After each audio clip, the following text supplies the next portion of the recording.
পরে একদিন আমি ইচ্ছা করে তারা ডাক দিছি, দিয়া বললাম মাহফিল শেষে যে বাবা এদিকে আসো, তোমার এদিকে সব সময় দেখি আমার সামনে কত, কই থেকে আইও, তোমার বাড়ি কই, কি করো তুমি? ছেলেটা বলতেছে যে আমার বাড়ি বানিয়াচং, শায়েস্তাগঞ্জ, বানিয়াচং, বাংলাদেশের সবচেয়ে বড় গ্রামের নাম হলো বানিয়াচং।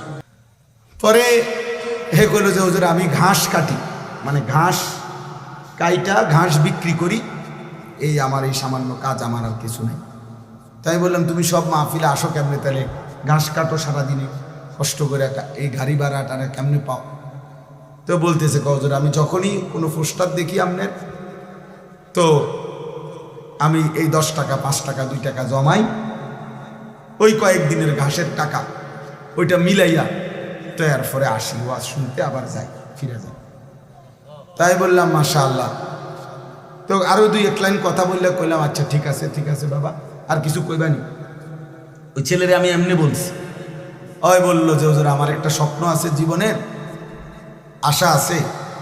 স্বাভাবিক ছেলেটা বলতেছে যে আমার একটা ইচ্ছা, আমি সব সময় 10-20 টাকা করে জমাইতেছি, আল্লাহ যদি আমার একদিন তৌফিক দেয়, আপনার একদিন ওয়াজে দাওয়াত দিমু, আমাকে বাইক দিমু, আমাকে এলাকায়। পরে আমি কইলাম যে ড্রাইভারে কইলাম অক্ষণ গাড়ি থামা, অক্ষণ হের ওয়াজের ডেট দাও। পরে নিজে ডেট দেখা, পরে আমি বললাম ধরো তোমার ডেট দিলাম আর সাদাও দিলাম, মানে মাহফিলের বাবদ আমি আমার থেকে কিছু টাকা, যত টাকাই হোক দিছি আমি, দিয়ে বলছি ধরো দিলাম, আর হাদিয়া ওয়াজের টেহা লাগতো না কিছুই, ধরো আমি তোমার আরো দিন, আরো টাকা, অসুবিধা নাই, আর তুমি ওয়াজের আয়োজন করো, ওয়াজ হোক জিডাই হোক, তোমার ঘরে হোক উডানে হোক, আমি যাবো। এরপরে আমি গেলাম গত বছর এই বানিয়াচং, তার মাহফিলে গিয়া দেখি ওই উপজেলার সবচেয়ে বড় হাই স্কুল মাঠে মাহফিল, একেবারে যদি কম হইয়া থাকে লোক, আমাকে 20,000 লোক, মানে আমি সত্যি করে স্টেজের মধ্যে যদি আলেম কম হইয়া থাকে, 3 থেকে 400 আলেম হয়ে গেছে স্টেজে, এই স্টেজের ওই থেকে ওই পর্যন্ত বড় বড় আলেম, বড় বড় হুজুর, এগুলা কি জিন না মানুষ? আল্লাহ। আমি বললাম জুবাইর এটা কি, তা কার মাহফিল, কোনটা এটা? হুজুর আমার যেটা ডেট দিয়েছেন এইটা। আমি তো পরে হুজুর আমি বলছি আমার মাহফিল আর আমার হাতে নাই, এরাই সবাই মিললে এই মাহফিল এটা এত বড় করে দিচ্ছে। এক ঘাস কাটুন না, আমরা মানুষের তো তিরস্কার করেও বলি যে বেটা ঘাস নি কাটো, কিন্তু ওই ঘাস কাটুন নেই, এত আলেম, সব আলেম। আমি অনেককে জিজ্ঞাসা করছি, খেলাফত মজলিসের যে দেওয়াল গরিমার কাজে খেলাফত মজলিসের যিনি আমির সারা বাংলাদেশে, ওনার বাড়ি ওই বানিয়েছ, হুজুরও ছিল, মাওলানা নাসির উদ্দিন আনসারি সাহেব ওয়াজ করে যে উনিও ছিল। আমি বললাম তো আপনারা আমরা আসলে চাইতে আইছি কারবারটা, যে তার দাওয়াতে আইলেন কেমন? এই জন্য বলার উদ্দেশ্য হইটা, প্রিয় ভাই, কিশোর নওজোয়ান সোহবত সান্নিধ্য, এই আসা যাওয়া নজর, এর বরকত আছে, 2-4 লাইন পণ্ডিতি কথা আমরা সবাই জানি ভাইয়া, তোমরাও জানো, কিন্তু জিন্দেগিটা পরিবর্তন হওয়া দরকার।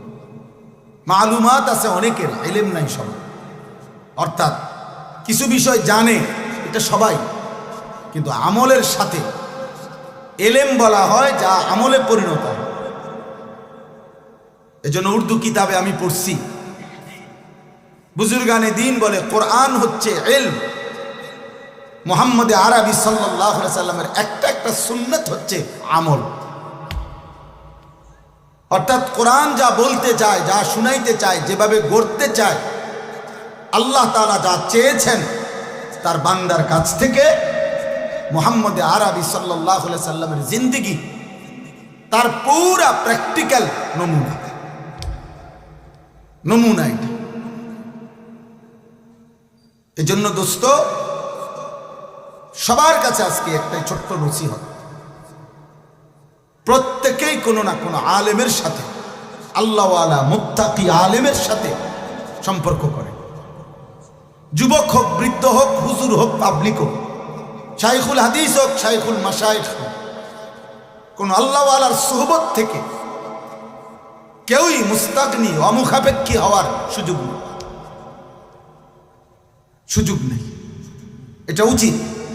তাহলে কাজে বরকত হয়, খেদমতে বরকত হয়, ইলমে আমলে বরকত হয়, জিন্দেগিটা আখিরাতওয়ালা হয়, আখিরাতওয়ালা হয়। কোরআনুল কারীমের মধ্যে আছে, আল্লাহ তাআলা বলছেন, আল আখিল্লাউ ইয়াওমাইদিন বা'দুহুম লিবা'দিন আদুউন ইল্লাল মুত্তাকিন। কিয়ামতের দিন দুনিয়ার সকল বন্ধুরা একে অপরের শত্রু হয়ে যাবে, শুধুমাত্র মুত্তাকি যারা, তাকওয়ার জন্য একজন আরেকজনকে গুনাহ থেকে বাঁচাইবার ক্ষেত্রে, ইবাদত আমলের উপরে চালাইবার ক্ষেত্রে বন্ধুত্ব ছিল, এই মানুষগুলো কিয়ামতের দিনও হাসরে, মিজানে, ফুলসিরাতেও বন্ধুই থাকবে। কোরআন শরীফের আয়াত। কোরআনুল কারীমের মধ্যে আছে, আল্লাহ তাআলা বলছেন, অসৎ বন্ধুর কারণে, চরিত্রহীন বন্ধুর কারণে, নাফরমান বন্ধুর কারণে মানুষ হাসরের ময়দানে নিজের আঙ্গুল আফসুস করতে করতে দাঁত দিয়া কামড়াইতে থাকে। ইয়াউমা ইয়া'আদ্দু যালিমু আলা ইয়াদাইহি। আল্লাহ বলেন, নাফরমান পাপী নিজের দাঁত দিয়ে আঙ্গুল কামড়াবে আর আফসুস করবে।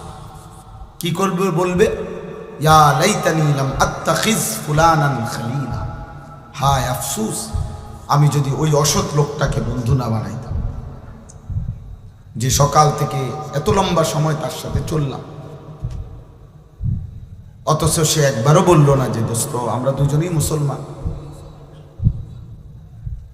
চলো না আমরা নামাজ পড়ি, একবারও মুখ দিয়ে আসবো। তাইলে এই অসৎ চরিত্রহীন বন্ধুর কারণে নাফরমান পাপী আঙ্গুল দাঁত দিয়ে কামড়াবে, অসৎ সঙ্গ। ইকমালুস সিয়াম কিতাবের মধ্যে আছে, এই সোহবত, সান্নিধ্য, কোনো জায়গার মধ্যে যদি পায়খানা লাগে, একটু পায়খানাই লাগছে, এটা দুর্গন্ধ শুধু ওই জায়গাটাতে না, বরং বাতাসের মধ্যে পর্যন্ত দুর্গন্ধ ছড়িয়ে যায়, ফলে অন্য মানুষ নাকে লাগে দুর্গন্ধ। মানুষ তখন বলে, কি রে এখানে কোথাও দুর্গন্ধ। বোঝা গেল দুর্গন্ধ এটা বাতাসকে পর্যন্ত পরিবর্তন করে ফেলছে। আবার কোথাও আতর থাকলে আতরের এই সুঘ্রাণ বাতাসের মধ্যে পর্যন্ত ছড়িয়ে পড়ে, ফলে মানুষের নাকে লাগে আতরের ঘ্রাণ নাকে লাগে, অথচ এইটা কোনো তার নাকে লাগায় না, এটা বাতাসের থেকে তার নাকে লাগছে। এই জন্য সোহবত, সান্নিধ্য, ভালো কিংবা মন্দ, এটা আবহাওয়ার মধ্যে পর্যন্ত আসর করে, প্রভাব বিস্তার করে। এই জন্য দোস্ত, এটা খুব জরুরি, সান্নিধ্য, আল্লাহ ওয়ালাদের সোহবত, নেককার মানুষের সান্নিধ্য। আমাদের খুলনার হজরত, বাংলাদেশের একজন বড় বুজুর্গ, হজরত মাওলানা মুফতি নুরুল আমিন সাহেব, করাচি হজরত কুতবে আলম আরিফ বিল্লাহ হজরত মাওলানা শাহ হাকিম মোহাম্মদ আখতার রহমতুল্লাহ আলাই, উনার খলিফা। হজরত বলছেন, প্রত্যেকটা মুসলমানের উচিত কমপক্ষে নিজ নিজ মহল্লার ইমাম, মুয়াজ্জিন, যারা সত্যিকার তাকওয়ার সাথে আল্লাহর ঘরের খেদমত করে, নিঃসন্দেহে তারা আল্লাহওয়ালা।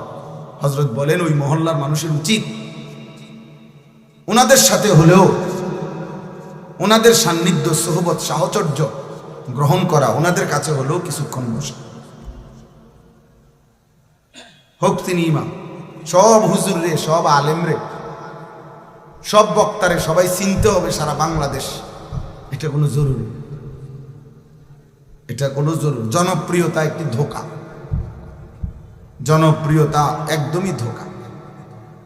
জনপ্রিয়তা ইতিপূর্বে অনেকের ছিল, এখন নাই। এখন যাদের আছে তাদেরও কয়দিন পরে থাকবে। অতএব জনপ্রিয়তা কিছুই, জনপ্রিয়তার দ্বারা বক্তারও ফায়দা হয় না, শ্রোতারও ফায়দা। আমারে মনে করেন 1 কোটি মানুষ চিনে, তো আমার কবরের আযাব মাফ তো আর কি লাভ? তা আমার জনপ্রিয়তা দিয়ে কি আমার সবাই চিনছে তো বুঝলাম, তারপরে 10 কোটি মানুষ চিনলে আমার কবরের আযাব মাফ, তো লাভ হলো কি? তা আমি আর এই জনপ্রিয়তা দিয়ে কি করবো? ঘাস কাটবো? আবার দেখেন, আমারে চিনে, মনে করেন 1 কোটি মানুষ আমারে চিনে, এতে আমনের কি লাভ?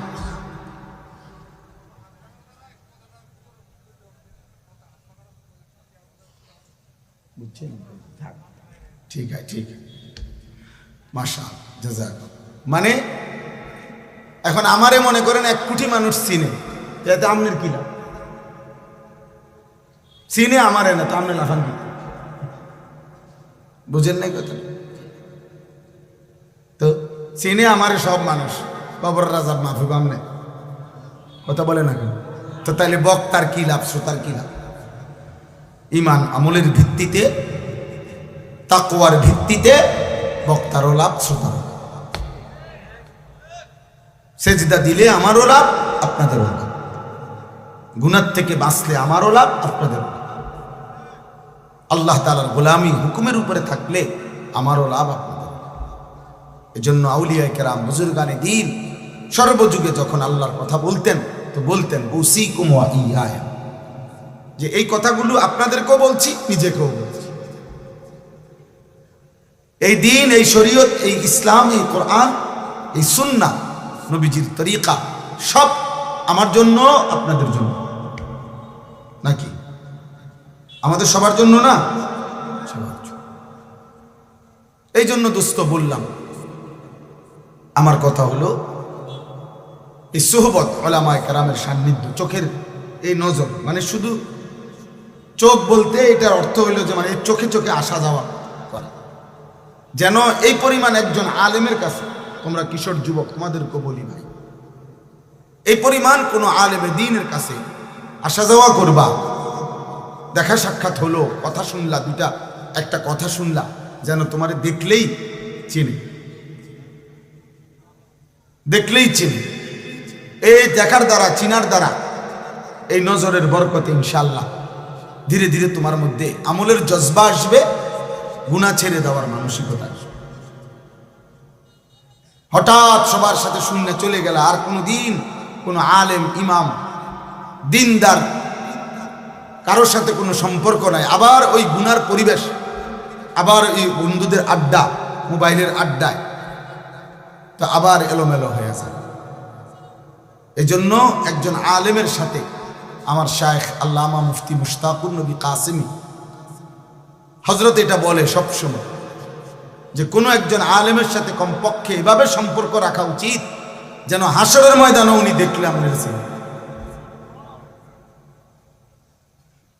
এই পরিমাণ আসা যাওয়া করছে, যেন লক্ষ মানুষের সামনে ভিড়ে থাকলেও এই যে আমার পরিচিত, আমার মহব্বতের এনেছি।